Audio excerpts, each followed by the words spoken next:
Saudara, topik firman Tuhan pada pagi hari yang indah ini yaitu pembaharuan hati. Hati yang berubah menjadi baru. Tuhan menghendaki hati kita ini berubah. Dalam mengikut Tuhan, kita tidak boleh terus-menerus memakai hati yang lama. Hati kita harus berubah menjadi hati yang baru. Tetapi banyak anak-anak Tuhan kurang memperhatikan perubahan hatinya. Pada akhir-akhir tahun ini, saudaraku, marilah kita memperhatikan hati kita. Sudahkah hati kita ini berubah? Bertambah-tambah mengasihi, bertambah-tambah memperdulikan orang lain. Doa kita juga, saudaraku, bertambah-tambah kepada orang lain, kepada sesama saudara-saudara seiman, saudaraku. Sudahkah hati kita ini, saudaraku, bertambah-tambah sabar, saudaraku, bertambah-tambah murah hati, bertambah-tambah tidak cemburu, bertambah-tambah tidak mementingkan diri sendiri, dan tidak sombong, saudaraku, dan lain sebagainya, sebagai yang tertulis dalam buah roh itu, dalam Galati 5, saudaraku. Saudara, dengan jujur nanti kita boleh mengaku kepada Tuhan, dan kita mau Roh Kudus yang membentuk kita dalam hal ini. Sepanjang kita sudah sadar dan kita mau berubah, saya percaya Roh Kudus mau mengubahkan kita. Tetapi banyak anak-anak Tuhan, saudaraku, hanya mengejar karunia-karunia Roh Kudus.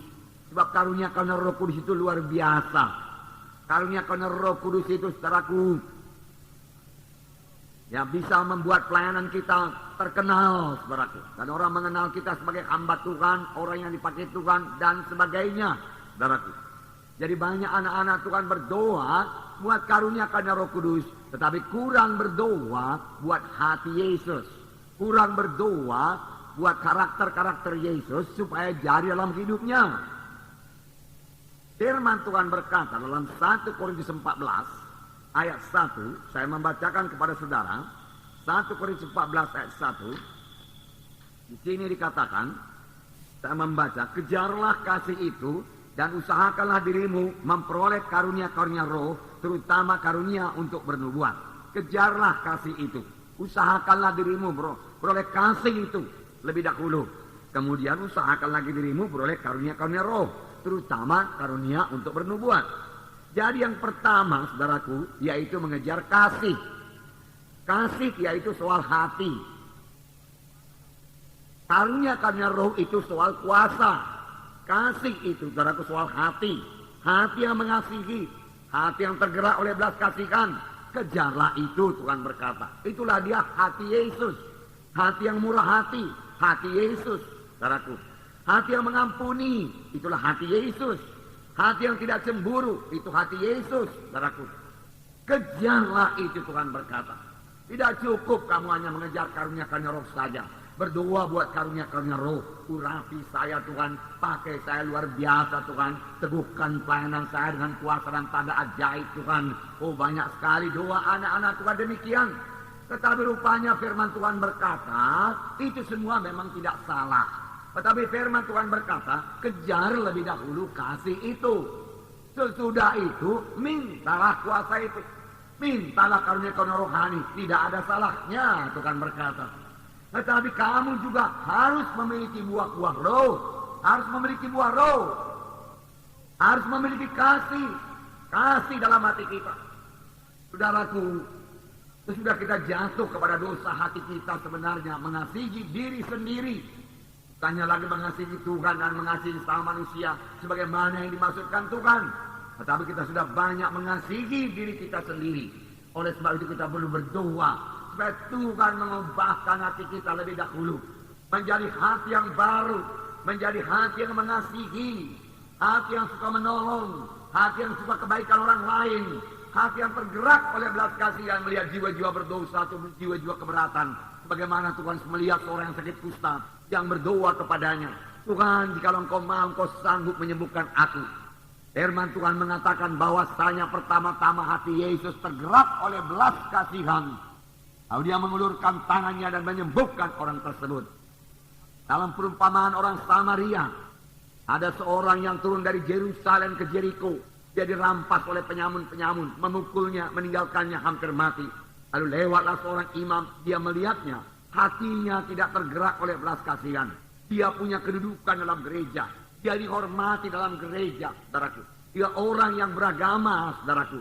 Tetapi hatinya tidak tergerak oleh belas kasihan. Tidak tergerak untuk menolong. Dia melihat, dia melewatinya saja, saudaraku. Kemudian datang lagi seorang Lewi. Yang juga orang beragama. Terkenal, saudaraku, memegang hukum Taurat, saudara.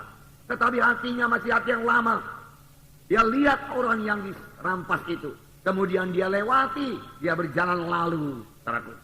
Saudara, kemudian lewatlah seorang Samaria yang kelihatannya tidak sebagai orang yang beragama. Akan orang mengatakan itu orang kafir. Tetapi dia memiliki hati yang baru, hati yang mengasihi. Ketika dia lihat orang yang dirampas itu, hatinya tergerak oleh belas kasihan. Hatinya tergerak oleh belas kasihan. Dan tidak sampai di situ saja. Hati yang tergerak oleh belas kasihan ini diteruskannya kepada tindakan. Tindakan kasih, perbuatan kasih. Dia datang kepada orang tersebut. Kemudian dia bersihkan luka-lukanya. Dia balut luka-lukanya. Kemudian dia angkat ke keledainya. Dia bawa ke rumah tumpangan. Kemudian dia berkata, uruslah orang ini baik-baik. Ini 2 dinar. Nanti kalau kurang, gua atau kembali kutambahi lagi. Pokoknya dia engkau urus baik-baik sampai dia bisa sembuh. Sampai dia pulang ke kampungnya. Bahkan dia tidak mengharap balasan apa-apa. Saudaraku, itulah dia hati Yesus. Saudaraku, itulah dia karakter Yesus. Saudaraku, itu yang perlu kita miliki. Saudara, memang kita perlu kuasa. Perlu. Tanpa kuasa juga tidak bisa melayani. Saudaraku, tetapi lebih penting hati ini. Hati yang berubah. Hati yang mengasihi. Dan Tuhan mau memberikan. Sepanjang kita sudah menyadari diri kita butuh hati yang baru. Butuh hati yang mengasihi. Sepanjang kita sudah menyadari kasih kita begitu miskin. Kita bisa berseru kepada Tuhan. Tolong aku Tuhan. Barui hatiku Tuhan. Penuhi hatiku dengan kasih Tuhan. Saudaraku, dari genapkanlah 1 Korintus 14 ini. Kejarlah kasih lebih dahulu. Kemudian usahakanlah dirimu beroleh karunia-karunia rohani. Bukan kebalikannya. Karunia-karunia rohani dulu Tuhan. Aku mau puasa Tuhan. Pakai aku Tuhan. Luar biasa Tuhan urapanmu atasku Tuhan. Oh haleluya Tuhan. Supaya pelayanku penuh dengan tanda ajaib, tanda mujizat. Yang membawa jiwa-jiwa kepada pertobatan. Kalaupun itu terjadi saudaraku. Sesudah jiwa-jiwa itu bertobat. Saudara tidak akan sanggup juga melayaninya. Kenapa saudaraku? Karena kasih Tuhan masih sangat miskin dalam hati kita, saudaraku. Saudara, jadi jangan terbalik, saudara. Kejar kasih lebih dahulu, baru karunia-karunia roh, baru kuasa, baru urapan, saudaraku. Nah, saudaraku yang kasih dalam nama Yesus, jangan abaikan hati ini. Mohon kuasa, kuasa, kuasa. Tapi dalam hati masih penuh dengan kemarahan. Mohon kuasa urapan Tuhan. Tapi dalam hati saudaraku penuh dengan kesombongan. Itu akan membuat orang tersebut jatuh. Itu tidak jauh bedanya dengan Lucifer. Dia sangat dikaruniai Tuhan. Karunia-karunia roh bekerja semuanya kepada dia. Dia memimpin pujian yang luar biasa di sorga. Dia punya talenta musik yang luar biasa. Dia punya urapan penyembahan yang luar biasa. Tetapi dia memiliki hati yang sombong. Hati yang membesarkan diri. Dia mementingkan diri sendiri. Hatinya belum berubah. Dan tidak lama kemudian dia pun jatuh. Kita melihat hati kita. Sudahkah kita bebas dari kemarahan?